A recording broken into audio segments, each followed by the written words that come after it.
Hindi, nabibili, no? Oo, natatanggal ba yung kulay? Ang buhat ng pagkanyan. Hindi niya nabuhat. Parang bata. Lalakad kami ng mga siguro mga 2 kilometro. Kasi ilalako muna namin bago kami dumiretso ng palay ni Kuya. Ganun lang yung style ng ate ko. Lalakad muna kami sa Baybay Riles. Kasi marami siyang suki doon. Eh, pagkalabasa, Ang bigat ng kalabasa. alam mo yung kalabasa, binibigyan namin sa pinakabata ko pinsan. Kasi, barong mo ganyan, kalabasa na yun.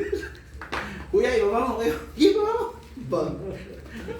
Pero yung upo, tsaka yung patola, hindi pwede. Kailangan talaga take good care yun. Ang sako nun, yung parang abaka. Yung nagagamitin namin sako, para hindi siya magsugat-sugat. Baka ano yun sa kupra. Oo, para hindi siya masugatan. Yun ang pakulat ko kuya. Ang kalakuhan talaga namin. Kasi noon. Nakakaway-away yung magpipisa sa pagbubuhat eh.